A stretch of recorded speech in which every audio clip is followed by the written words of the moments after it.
These are actually not our cases.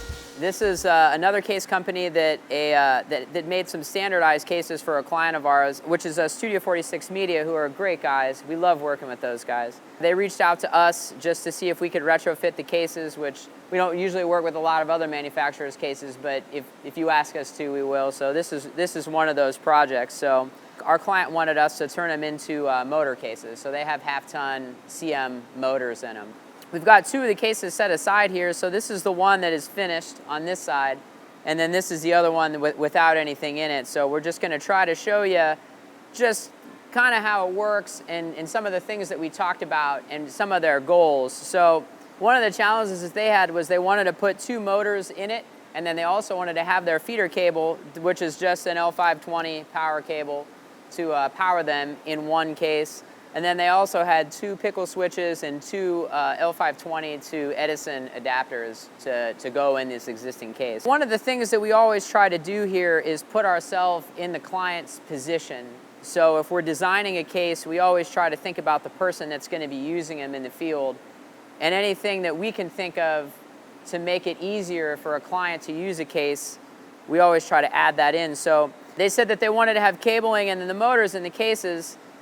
We tried to make it so that it would be really easy, so that if they either cross-rented it or if they were using stagehands or people that weren't necessarily their own employees using the cases, it could keep it really organized. So what we came up with was we have this divider here that it's got some CNC cut foam on the bottom of it.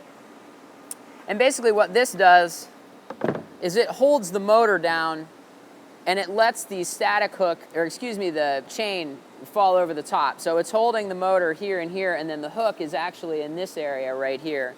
So this is what separates the motors from the cabling. So one of the reasons why we did this was, one, it gives it separates the motors from the cables so that your cables don't get caught up on the chain bag and all that other kind of stuff that's down there. But it also allows you to, if you want to send this case out as a rental package that doesn't have a cable package, and you flip this in a truck, this will hold the motors down. So we're using really heavy-duty Southco latches on here.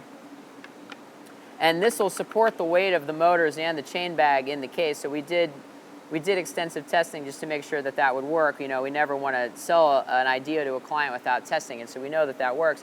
So if you're flying these, you take the motors, you know, you have your chock point on the floor, you move the motor case there, you can dump your cable out, and then what do you do with this? We saw this piece getting lost. So we had this clip-in idea that if you just store it in the lid, that gives you a point where you can put it in the case, and then when you put this away as a dead empty, it won't get lost. You won't have a pile of these boards. So the bottom of the case here is all cut out of 1/2-inch Baltic birch. It's all CNC cut so that it cradles the motor. So let's take this other case apart here, and we'll show you how it works. So these are pretty decently heavy looms of cable.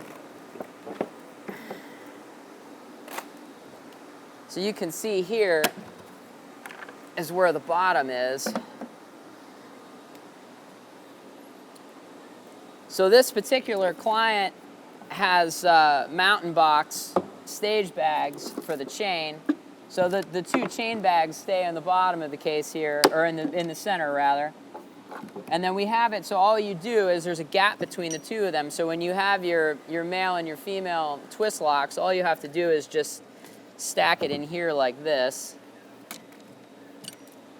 And then the top part comes on. So one of the other things that, you know, we have to deal with a lot of the times is a client will have accessories. So if you're looking at a product like a motor case that has a lot of accessories in them, how do you deal with that if you're not using the accessories? Like, for example, we've got this client has an L520 to Edison cable that goes in there. So we came up with these Velcro loops in the lid so that all you have to do is just stick it in here like this, and then you have a visual confirmation that you have your adapters. So the client sends out the motors with two twist lock to Edisons, and then they also send out two motor controllers, two pickle switches with each.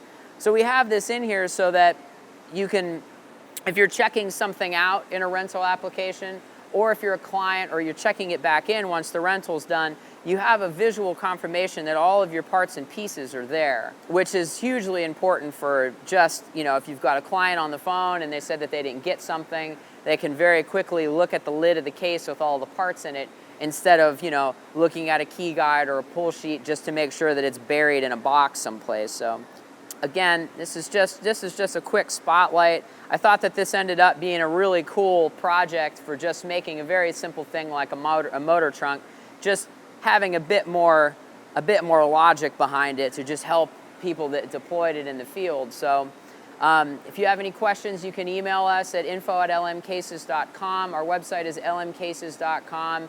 Again, my name is Billy. You can email me directly at billy@lmcases.com or just give us a call. But we appreciate you stopping by. We hope you all have a great day.